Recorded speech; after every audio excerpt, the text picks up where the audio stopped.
Buenas tardes, en este video les voy a hablar acerca de la huella de carbono. Mi nombre es Erika Malagón. Para hablar sobre la huella de carbono, pues primero debemos tener claro el concepto de el efecto invernadero. El efecto invernadero es un fenómeno natural que es necesario para mantener la vida en el planeta, porque sin este efecto invernadero la temperatura media sería menos de 18 grados, pero gracias a este efecto invernadero la temperatura es de 15 grados. Entonces consiste en que el sol emite una radiación solar, se filtra en la atmósfera y a una capa que permite que ciertos de estos rayos pues sean rebotados en la atmósfera y pues mantenga la temperatura de la superficie. Pero debido a altas concentraciones de gases de efecto invernadero producto de acciones antrópicas, provoca un calentamiento global, es decir, hay una mayor concentración de estas radiaciones dentro de la atmósfera y rebotan más, lo que hace que pues la temperatura aumente en algunos sectores. Bueno, para hablar sobre gases de efecto invernadero, nos referimos a, hablamos de CO2 equivalente, que incluye 6 gases de efecto invernadero acogidos por el protocolo de Kioto, pues que está el dióxido de carbono, el metano, el óxido de nitrógeno, el hidrofluorocarburos, perfluorocarburos y hexafluoruro de azufre. Bueno, ya para entrar en la definición de huella de carbono, se dice que la huella de carbono es la totalidad de gases de efecto invernadero emitidos por efecto directo o indirecto de un individuo, organización, evento o un producto. Entonces, pues todo lo que hacemos deja huella.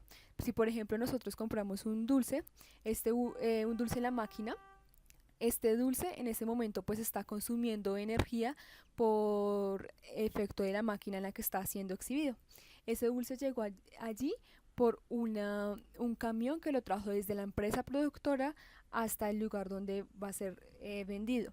Igualmente en el proceso de industria pues generó una huella de carbono. Todo el proceso desde que compramos el dulce hasta la obtención de la materia prima pues deja huella de carbono. Hay 3 tipos de huellas de carbono. Uno es la huella de carbono de una empresa, que pues es de todas las actividades llevadas por la empresa u organización.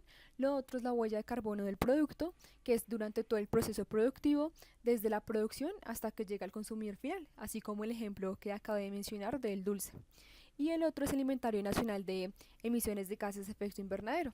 Entonces aquí se determinan las actividades antropogénicas eh, y la cantidad de absorción por los humidores que hay dentro del país. Existen actualmente varias metodologías, pero hay dos más representativas. En primer lugar está la ISO 14064, parte 1. Esta norma fue desarrollada conforme el protocolo Green Gas House Protocol. Y estos dos documentos constituyen las referencias más importantes de esta materia. En este momento pues voy a hablar más acerca de la ISO 14064. Es una norma que es voluntaria para los informes de gases de efecto invernadero y se divide en 3 partes. La primera parte es sobre los principios y requisitos de la organización, es decir, pues para calcular, gestionar y notificar los gases de efecto invernadero. La segunda parte es para los proyectos que pueden reducir estas emisiones. Y la parte 3 es más una validación y verificación de los gases de efecto invernadero. Aquí se presenta un gráfico de la metodología de implementación. Entonces, primero se debe definir los límites. Están los límites organizacionales, pues una organización puede tener varias sedes, entonces se debe definir en qué sede o en cuáles sedes se quiere realizar este cálculo de huella de carbono. También se deben definir los límites operativos. En los límites operativos hay 3 alcances. El alcance 1 son emisiones directas, es decir, las que son controladas por la empresa, como los hornos, los vehículos de propiedad de la empresa, los combustibles que utilicen la maquinaria. El alcance 2 son emisiones indirectas, es la electricidad que la empresa debe comprar o que pues debe adquirir para el funcionamiento de la misma. Y el alcance 3 es opcional, son emisiones indirectas, es decir, no son controladas por la empresa puede ser la producción de materia prima, la distribución de la materia prima y pues la disposición final del producto. También se debe tener en cuenta las exclusiones. Esas exclusiones se dan por incapacidad de calcular estas emisiones o porque se consideren irrelevantes en el resultado final. Luego se procede a seleccionar el año base. Siguiente se identifican las emisiones. Entonces esta identificación de las emisiones es por lo que ya anteriormente mencioné. De respecto a los límites se hace la identificación de las emisiones directas, indirectas u otras emisiones, que es el alcance 3. Luego se procede a hacer una cuantificación de emisiones, que es ya la parte cuantitativa. Y por último se hace un informe de emisiones. A continuación vamos a profundizar sobre la cuantificación de las emisiones. Bueno, pues para el dato de actividad se puede hallar fácilmente porque si estamos midiendo energía, pues en 100 kilovatios. Si estamos midiendo de pronto los automóviles de la empresa, entonces pues se hace por kilómetros. Pero los factores de emisión sí deben ser consultados. Entonces existen varios páginas donde pueden ser consultados esos factores de emisión. Hay bases de datos internacionales, como es la del Panel Intergubernamental de Cambio Climático, o también hay nacionales en la Unidad de Planación Minero-Energética.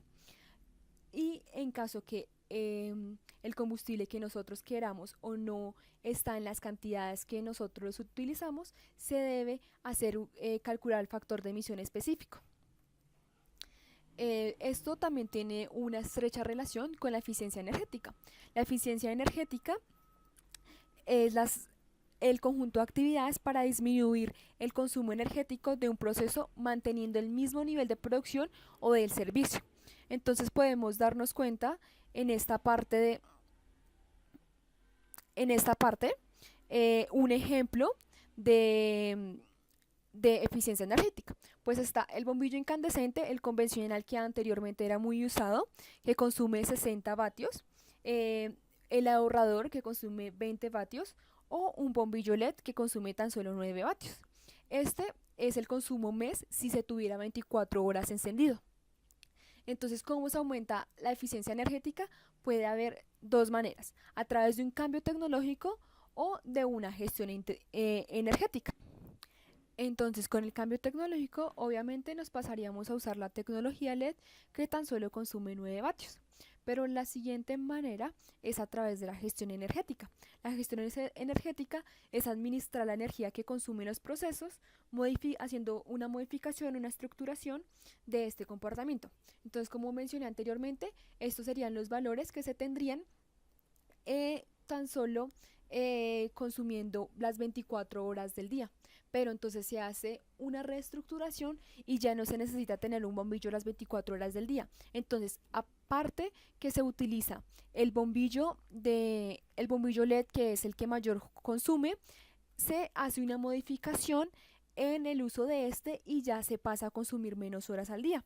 Entonces ya tenemos que se pasa de en un principio consumir 43.2 kilovatios al mes a 1.62 kilovatios al mes. Esto, aparte de generar una reducción en los costos de la empresa o también de las organizaciones, de los hogares, hace que la cantidad de gases de efecto invernadero producto de nuestras acciones se vean reducidas. Para gestionar el sistema de gestión de la energía existe la ISO 50001, en donde define la eficiencia energética como la proporción y otra relación cuantitativa entre el resultado en términos de desempeño de servicios, de bienes o de energía y la entrada de energía. Entonces lo que se busca es ser eficientes en la utilización de la energía, tratar de utilizar lo menos posible, pero que se siga produciendo la misma cantidad o incluso más, es decir, que no se vean afectadas las operaciones por tratar de hacer una reducción en el consumo de energía. Pues esto reduce los costos en la empresa. A partir del 2016 es obligatorio la etiqueta energética en la mayoría de electrodomésticos del hogar. Entonces, esta etiqueta está la información de el equipo, está un desempeño energético del equipo, está el consumo de energía del equipo y está el gráfico de barras de desempeño energético. Esto es muy importante a la hora de adquirir un electrodoméstico, pues con base en esto podemos tomar nuestras decisiones. La gráfica va de A a la letra G, donde la letra A con colores verdes son los que tienen mayor eficiencia energética, es decir, consumen menos. Y la letra G tiene un consumo superior al 125%.